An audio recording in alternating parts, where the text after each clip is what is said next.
नमस्कार, मैं मीनाक्षी। अब आपकी शादी नहीं होगी। अरे डरिए मत, मेरे कहने का मतलब है आपकी शादी अब आपकी मर्जी से नहीं होगी, क्योंकि शादी किससे करनी है ये अब आपका निजी विचार ज्यादा समय तक नहीं रह पाएगा। एक नया कानून लाने की तैयारी है, लेकिन इस कानून का नाम जो अन्य मीडिया हाउस के चैनल चला रहे हैं, डेमोक्रेटिक वायर, भेड़चाल में चलकर उस शब्द का प्रयोग नहीं करना चाहता, इसलिए माफ कीजिएगा। नाम ना लेने का कारण है कि कानून का नाम ना तो संविधान की किताब में है और ना ही संवैधानिक शब्दों के दायरे में, लेकिन शादी के लिए निजी विचार रखने के मामले से है। यहाँ आप समझ गए होंगे कि मैं किस कानून की बात कर रही हूँ। चलिए बढ़ते हैं इस कानून की तरफ, लेकिन उससे पहले आप शादी के उस कानून के बारे में जान लीजिए जो पहले से ही संविधान में मौजूद है। Special marriage act 1964। इस एक्ट के मुताबिक ये कानून सभी पर लागू होता है, चाहे वो किसी भी धर्म, कास्ट और कल्चर से आता हो। इस कानून के तहत अलग अलग धर्मों के लोग, अलग अलग कम्युनिटी या फिर कास्ट के लोग आपस में शादी कर सकते हैं, लेकिन कुछ खास कंडीशंस के साथ। पहली, आपको इस कानून के अंतर्गत भारत में अपनी शादी रजिस्टर करानी होगी। इसके लिए आप अपने इलाके के तहसील में जाकर फैमिली लॉयर को हायर कर सकते हैं जो आपकी शादी रजिस्टर कराए। दूसरी कंडीशन है कि शादी के लिए लड़का लड़की दोनों ही बालिग होनी चाहिए। लड़की की उम्र 18 साल और लड़के की उम्र 21 साल होनी चाहिए। तीसरी, दोनों ही मानसिक रूप से शादी के लिए तैयार होनी चाहिए। अब कुछ बात उस कानून के बारे में कर लेते हैं जो लाने की तैयारी की जा रही है। दो धर्म के लोग शादी करते हैं तो इस बात की जांच की जाएगी कि ये शादी किसी छलावे के तरीके से या लालच देकर या ब्लैकमेलिंग के द्वारा तो नहीं की गई है। लड़का लड़की के ब्लड रिलेटिव अगर राजी ना हो या उन्हें धोखाधड़ी जैसा कुछ शक भी हो रहा हो तो इसकी शिकायत कर सकते हैं, जिसके बाद मामले की जांच की जाएगी। तीसरा, अगर लड़का लड़की अपनी मर्जी से अंतरजातीय या अंतरधर्मीय शादी करना चाहते हैं तो उन्हें 1 महीने पहले इस मामले की जानकारी अपने जिला अधिकारी को देनी होगी। अब इस प्रावधान के चलते अगर आरोप सिद्ध हो जाता है कि शादी जो है वो धोखाधड़ी के तरीके से हुई है तो आरोप साबित होने पर 1 साल से लेकर 7 साल तक की सजा सुनाई जाएगी। साथ ही आर्थिक दंड भी लगाया जाएगा। सब कुछ तो सही है, फिर भला शादी करना निजी विचार हो ना हो क्या फर्क पड़ता है? अगर आप ऐसा सोच रहे हैं तो ये भी सुनिए। कई बार लड़कियों को बड़े ख्वाब दिखाकर या झूठे वायदे करके शादी कर ली जाती है।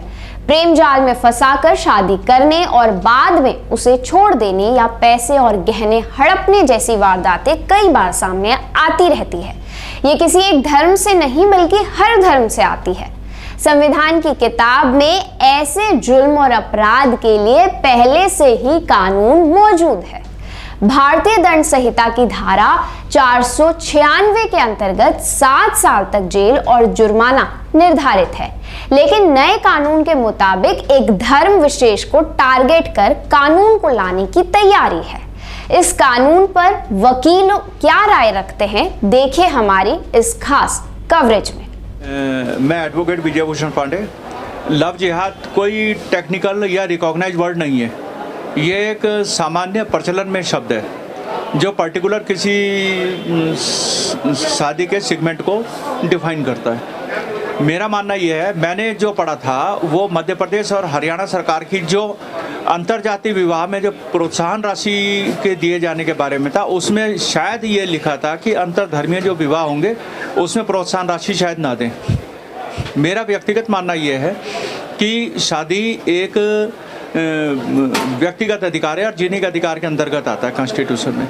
कोई भी सरकार धर्म के आधार पर और जाति के आधार पर भेदभाव नहीं कर सकती। यदि आप अंतरजातीय कर रहे हैं तो अंतरधर्मी में भी आपको करना चाहिए। सरकार माने सत्ता को इस प्रकार का भेदभाव मेरी नज़रों में नहीं करना चाहिए, जो अनकॉन्स्टिट्यूशनल है, मेरा मानना ये है। मैं राकेश गुप्ता एडवोकेट, सदस्य बार काउंसिल उत्तराखंड। मैं ये बताना चाहता हूँ कि जो लव जिहाद जिस तरह आजकल चल रहा है, न्यूज़ में चल रहा है, इसके बारे में ये बताना चाहता हूँ कि कोई भी धर्म का आदमी किसी भी धर्म की लड़की से शादी कर सकता है, कोई भी धर्म की लड़की किसी भी धर्म के लड़के से शादी कर सकती है, हमारे संविधान में है। परंतु जो अपनी वो आइडेंटिफिकेशन छुपाकर ये कहता है कि मैं बाई चांस आप ये कहें कि मैं हिंदू नहीं हूँ, मैं मुस्लिम हूँ, ये बोल के शादी करता है मुस्लिम से, तो उसे धोखा दे रहा है। ये अपराध की श्रेणी में आना चाहिए। कोई मुस्लिम लड़का अगर हिंदू बन के अपने सब कुछ हिंदू बताकर लड़के से विवाह कर लेता है, बाद में उसका धर्म परिवर्तन कराता है ज़बरदस्ती, तो ये अपराध की श्रेणी में आना चाहिए। इसी तरह जैसे हमारे उच्चतम न्यायालय नैनीताल ने भी ये बात में कहा है कि भाई अगर मैरिज हुई है, आपने किसी हिंदू लड़की से मैरिज की है, तो आपने उसका हिंदू धर्म भी आपको स्वीकार करना चाहिए। ये नहीं कि उसका आप ज़बरदस्ती धर्म परिवर्तन करें, आप उसे मुस्लिम करें। शादी किया, शादी दो धर्मों की नहीं है, दो इंसानों की शादी है, दो व्यक्ति की शादी है। तो इस तरह, और इसी तरह मैं बताऊँ, ये अभी तक अपराध की श्रेणी में नहीं आया। इससे एक डाइवर्स तो हो सकता है कि भाई एक डाइवर्स का ग्राउंड बन गया, डाइवर्स ले लिया। कई जगह होता है, मैं बताता हूँ आपको, जिस तरह कि एक लड़का है, वो बेरोजगार है, किसी लड़की को बता के शादी करता है, वो धर्म आप हटा दीजिए, वो ये बता के करता है कि मैं रोजगार में हूँ, और फिर बाद में शादी की बात पर लगता है वो तो बेरोजगार है, वो शादी नहीं करता। तो ये अभी क्राइम की श्रेणी में नहीं है। ये केवल एक लड़की को डाइवर्स का एक ग्राउंड मिल जाएगा, उस कारण उसका डाइवर्स तो हो सकता है, तलाक हो सकता है। इस तरह ही ये, और मैं आपको बता दूँ, कई बार ऐसा होता है किसी लड़के ने शादी की किसी लड़की के साथ, उस लड़की को ये पता है कि उसके पहला विवाह नहीं हुआ है, उसका ये अभी जो सिंगल था उसने शादी कर ली, लड़की उसे अपने पति समझ रही है, और उसके साथ जो अपनी सहमति दे रही है, जो उनके फिजिकल रिलेशन बन रहे हैं शादी के बाद, उसमें जो उस लड़की ने सहमति दी है वो उस कारण दी है कि वो उसको अपना पति समझ रही है। बाद में उसे जब ये पता लगता है या ये होता है कि उसको पहले से विवाहित है और उसकी पत्नी अभी जीवित है, या उसका तलाक नहीं हुआ है और वो दूसरी शादी करता है, दूसरी शादी तो उसकी मान्य नहीं होगी, और उस लड़की ने सहमति जो दी थी वो इसलिए दी थी कि वो अपना पति समझ रही थी, तो वो रेप की श्रेणी में आ जाएगा। इस कारण वो रेप का मुकदमा भी किया जा सकता है उसके ऊपर। ये कानून पिछले 2-3 दिनों से चर्चाओं में काफी चर्चित है, जिसके चलते इस विषय पर सियासत में भी गर्मागर्मी देखी जा रही है।